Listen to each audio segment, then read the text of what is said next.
네, 이어지는 순서에서는 최근 논란이 되고 있는 일명 응급실 뺑뺑이 그 사고의 원인과 대책을 박민수 보건복지부 차관과 함께 집중 점검해 보겠습니다.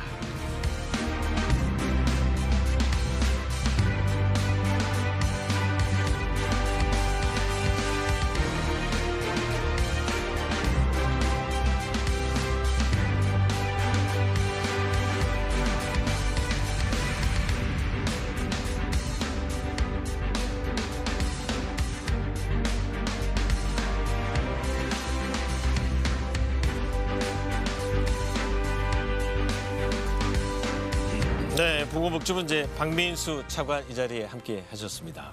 박 차관님,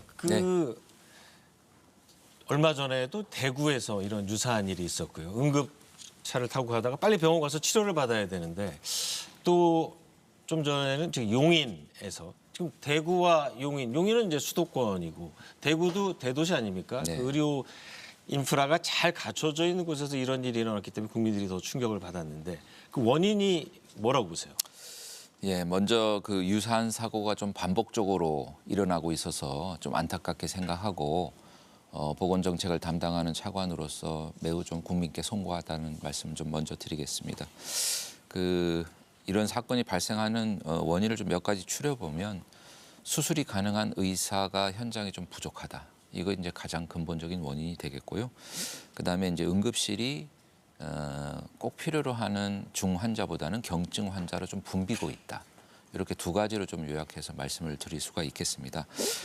근데 이제 제가 이제 요 건과 관련해서 꼭 좀 드리고 싶은 말씀이 1년에 구급차를 통해서 병원이나 응급실로 이송되는 건수가 작년 한 해 197만 건이었습니다. 197만 건이요? 예, 네. 하루에 약 5,400건의 이송이 이루어지는 겁니다. 네. 대부분의 경우는 이제 정상적으로 처리가 된다는 말씀이죠. 이제 가끔 가다가 1년에 몇 건 정도 이렇게 사고가 발생을 하게 되는데 사실은 현장의 구급대원이나 응급구조사 그다음에 현장의 의료진들 매우 애를 쓰고 계시고 또 국민의 생명을 살리기 위해서 많은 노고를 하고 계신다는 점, 이 점을 좀 분명히 좀 말씀드리고 싶습니다. 네, 박 차관님, 자 이번에 문제가 됐던 거는 네, 병원이 정말 없어서 네, 응급실이 꽉 차서 치료를 못 받고 제때 처치를 못했으면 정말 어쩔 수 없다라고 생각할 수가 있는데 네.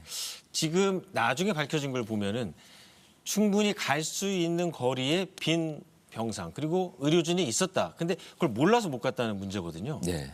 그게 더 큰 문제 아니겠습니까? 네, 그런 부분도 분명히 있습니다. 그래서 그 다음 날 저희가 아마 당정 회의를 해가지고 몇 가지 보완 대책을 발표를 했는데 그 중에 하나가 뭐냐면 정보를 이제 현행화하는 거죠.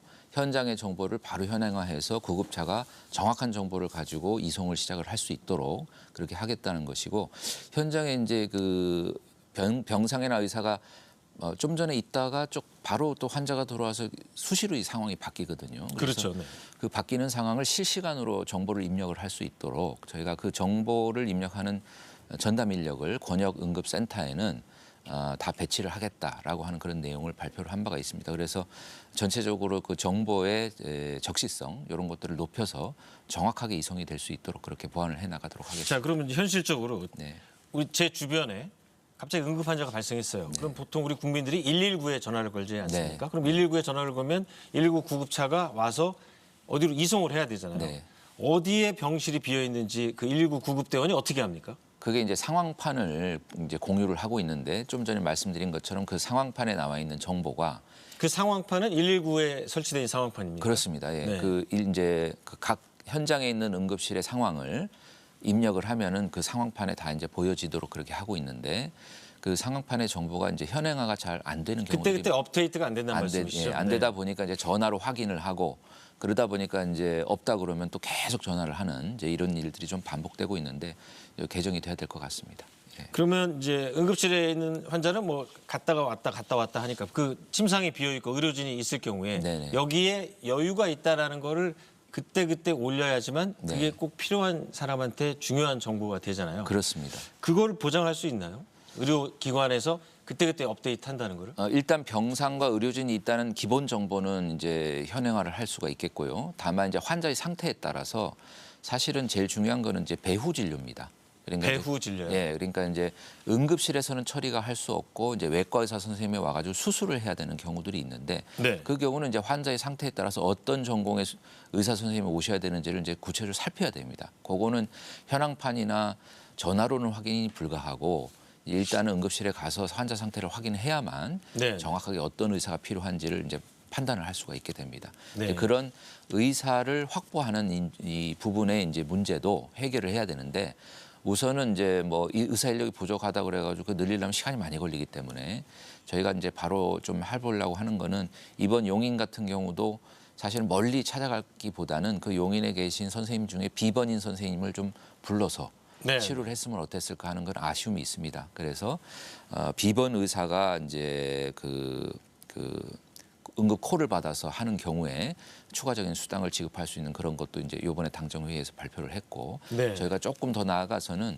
해당 의료기관이 아닌 주변에 다른 어떤 외과 병원이나 이런 데 계시는 선생님들의 목록을 좀 확보를 하고 거기에서 이제 진료가 가능하신 선생님이 있으면은 콜을 해서 좀 오시도록 이렇게 하는 좀 체계로 발전을 시켜 나가고자 일종의 주변에 있는 의사들을 응급 상황에서 함께 그 전화를 한다든지 그렇습니다. 해서 비상 연락망 같은 걸 만들어서 이제 그렇습니다. 활용할 수 있는 방안을 예, 말씀하셨는데 예.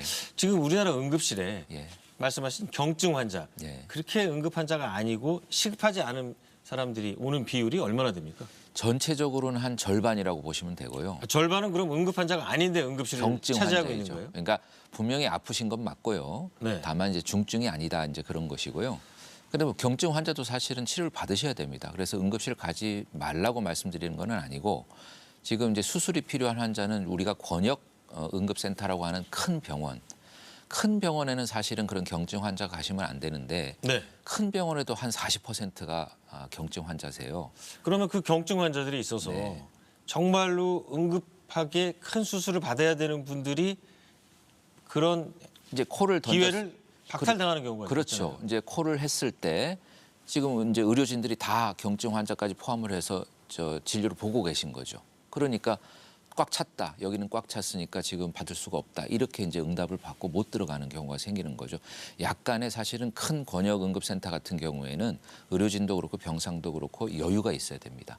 여유가 있어야 되는데 그냥 이제 자기 차로 오시거나 걸어서 오시는 선생님들이 자리가 비어 있으면 가겠다 이렇게 했을 때 현장 의료진이 그거를 마다하기가 좀 어려운 그런. 왜 어렵죠? 여기는 응급실이기 때문에 응급 환자가 이용할 수 있는 곳이다라고 의료진이 얘기하면 안 되는 겁니까? 아니 이제 경증 환자지만 그분도 이제 응급입니다. 근데 기본적으로는 이제 진료를 거부할 수 없도록 돼 있고 또 의료진과 이것들이 비어 있기 때문에 그래서 앞단에 이제 권역 응급센터 같은 경우에는 들어올 때 이제 트리아지라고 하는데 이분이 정말로 중증이고 경증인지 요거 이제 분류를 해서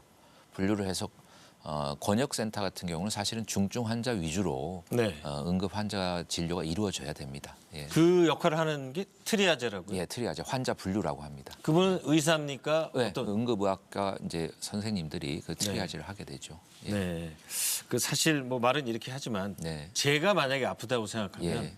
그 누구나 다 큰 병원 그리고 또 의사들이 얘기하는 게 좀 이렇게 증상이 좀 별로 없어 보여도 가서 제대로 검사받으라고 할 때가 많잖아요. 뭐 속이 메스꺼린다든지 네. 어지럽다든지 이게 단순히 체한 게 아니라 다른 어떤 심혈관 질환이나 뇌 쪽에 문제가 있을 수 있으니까 꼭 검사를 받아보라. 이런 얘기도 많이 저기 의료진한테 듣기 때문에 네. 사실 제가 당한다면 또 큰 병원 뭐 응급실 이렇게 예. 찾아갈 수밖에 없는데 예. 그거를 아마 의료진이 좀 잘 판단해서 해야 될 것 같아요. 그렇습니다. 그러니까 이제 응급 말 그대로 긴급하게 진료하지 않으면 큰 일이 생기는 경우에만 이제 응급실이 작동이 돼야 되고요.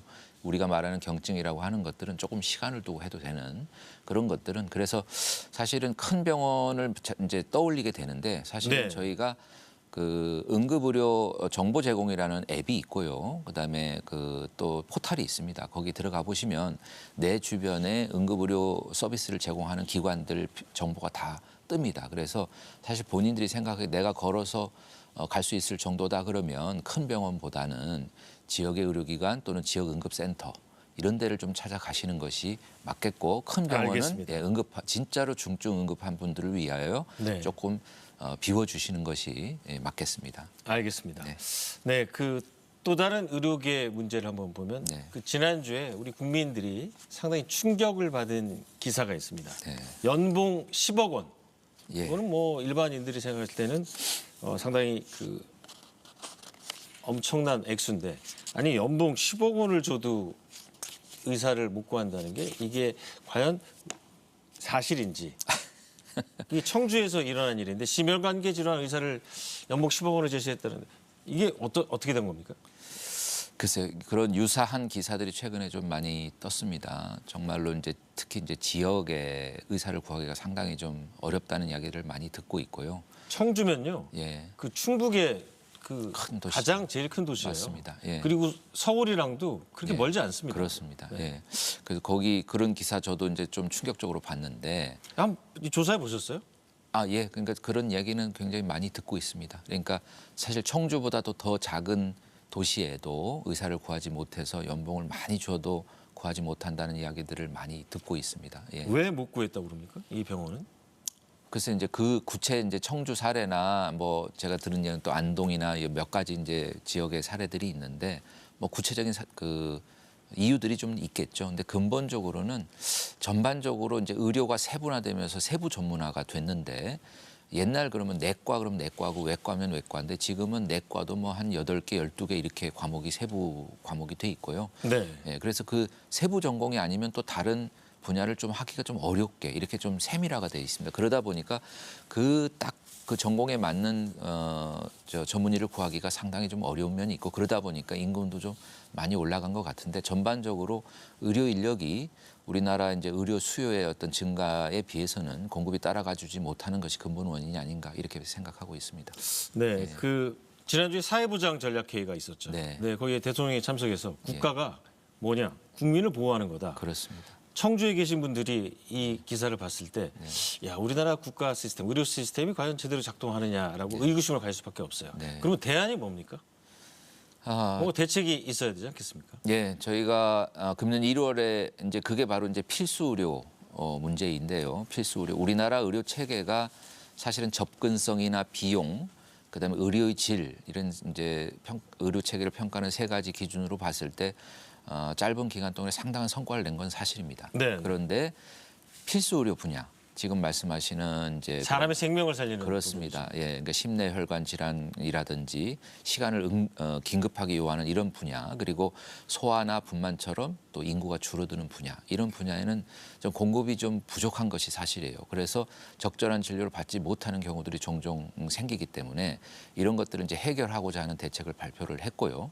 그걸 하나하나 이제 착실히 이행을 하십니다. 큰 이제 정책의 방향은 지역 완결 의료 체계를 하겠다. 이거는 뭐냐면 이제 권역 단위 중심으로 그 권역 내에서 웬만큼 시간을 긴급을 요하는 어떤 진료나 이런 것들은 해결이 되는 구조를 이제 만들어 주겠다는 것이고요. 두 번째는 인력을 좀 제대로 양성을 하겠다. 그리고 세 번째는 이제 이 모든 것들을 서포트하기 위해서 보상이라든지 근무 여건이라든지 이런 부분들에 대한 것을 개선하겠다. 이렇게 큰 대책을 발표했는데 이게 시간이 좀 상당히 좀 소요가 됩니다. 이제 그러다 보니까 이제 유사한 문제가 좀 반복되는 그런 부분이 있는데 저희들 좀 반드시 이 문제는 해결해 나가도록 하겠습니다. 예. 네. 그 일반 우리 의료 소비자들 국민들 입장에서는 네. 이 목숨을 다루는 이 분야의 의사 수가 부족하다 그러면 가령 이제 목숨을 다루지 않는 여러 분야 있지 않습니까? 네. 성형외과라든지 피부과라든지 다른 분야의 의사 그 전문의 네. TO를 좀 줄이고 네. 심혈관 질환이라든지 말씀하신 지금 부족하다고 얘기하는 소아과라든지 예. 이런 부분에 그 TO는 좀 늘려서 강제적으로라도 어떤 그 제도적 방안을 만드는 게 더 빠르지 않나 이런 생각을 하거든요. 예. 그게 불가능한가요?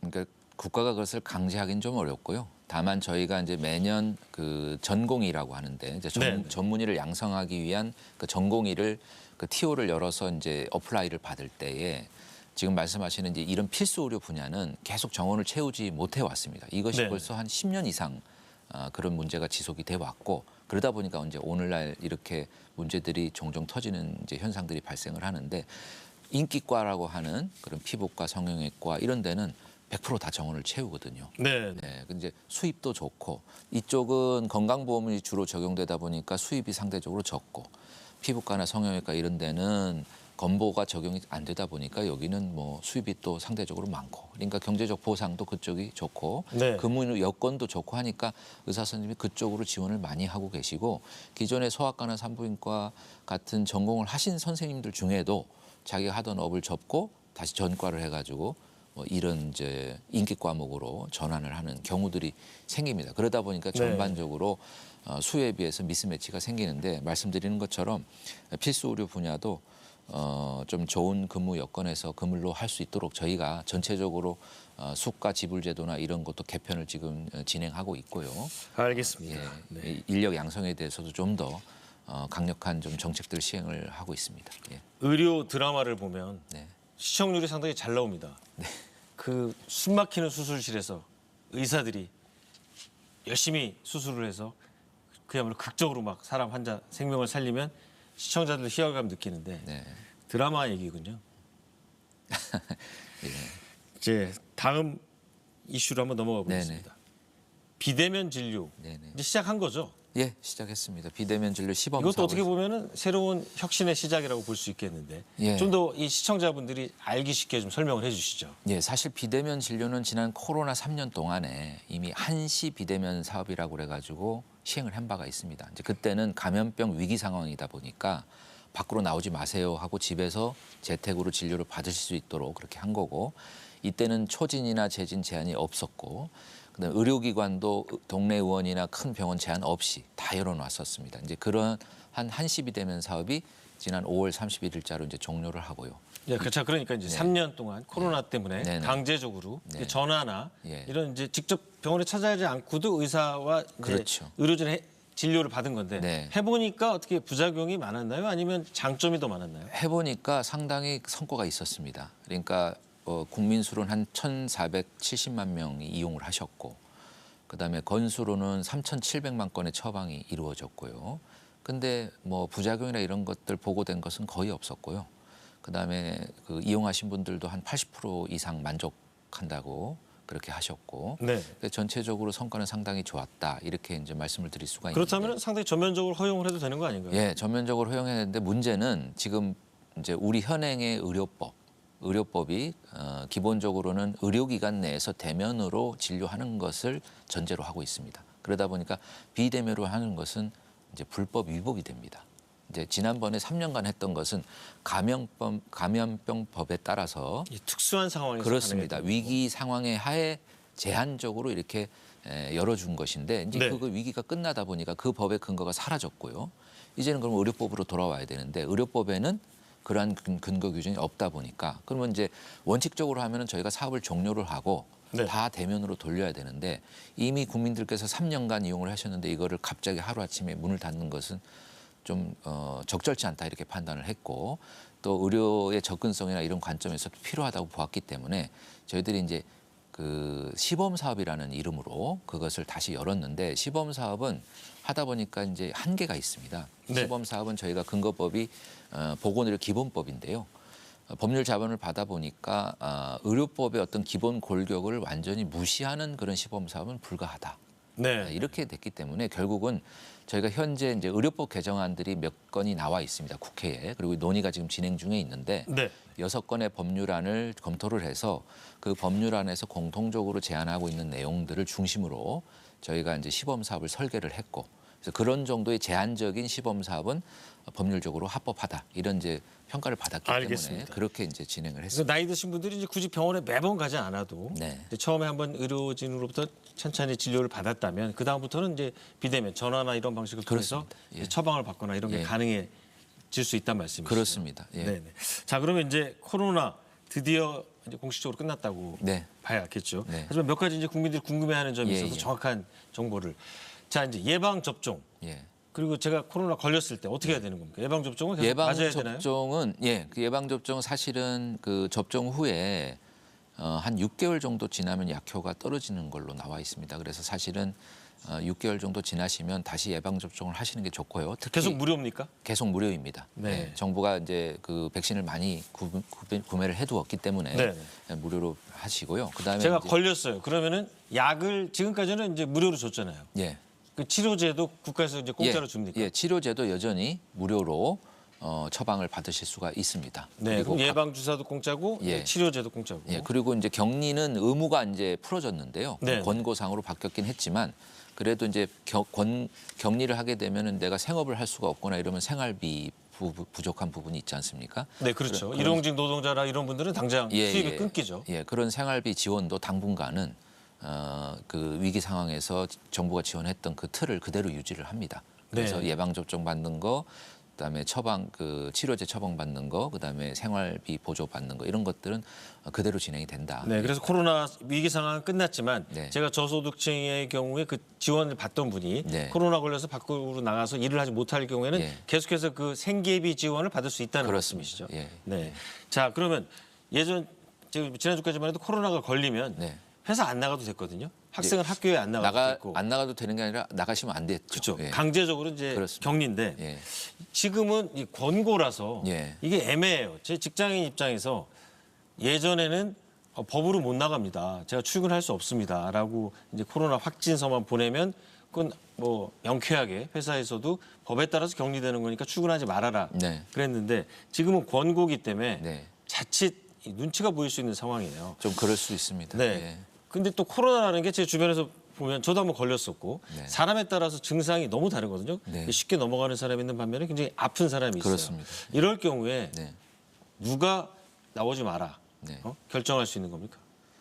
아프면 쉬셔야 됩니다. 예, 쉬셔야 되고 고용주 분들께서도 코로나 확진이 된 직원들에 대해서는 휴식을 하실 수 있도록 적극적으로 좀 배려를 해주십사 제가 좀 부탁을 드리겠습니다. 그래서 그러나 이게 이제 의무가 아니다 보니까 말씀하신 것처럼 우리 회사는 너무 여건이 어려워서 출근이 불가피하다. 이제 그런 경우가 있을 수가 있겠습니다.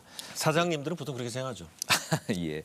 근데 사실은 이게 이제 코로나가 우리가 행정적으로는 위기가 끝났고 이제 의무가 아니라 권고고 하지만 사실은 쭉 진행돼 오는 것이고요. 네. 바로 며칠 전 상황하고 오늘의 상황이 크게 다른 것은 아닙니다. 그래서 아프면 쉬는 게 맞고요. 그래서 가급적이면 좀 어려우시겠지만 사장님들께서 직원들이 코로나가 걸렸을 때는 쉬실 수 있도록 좀 배려를 해주십사. 네. 예, 또 주변에 또 부탁드리겠습니다. 전파가 될 수 있으니까. 네, 네, 네, 알겠습니다. 네, 저는 오늘 말씀 잘 들었습니다. 네, 고맙습니다. 네, 3전 4개월 전 이 코로나 팬데믹이 전 세계를 덮쳤습니다. 그때 가장 무서웠던 거는 무슨 병인지 잘 모른다는 이 공포였습니다. 그 두려움을 이기고 이 환자를 치료했던 의료진들, 그리고 폭염 속에서 방호복을 입고 검사와 반격에 나섰던 공무원들. 팬데믹이 이제 종료된 이 시점에 그렇게 많은 분들의 이 땀과 희생, 헌신이 있었다는 점 잊지 말고 기억해야겠습니다. 이로진 날 라이브 오늘 여기서 마치겠습니다. 시청해주신 여러분 고맙습니다. I wanna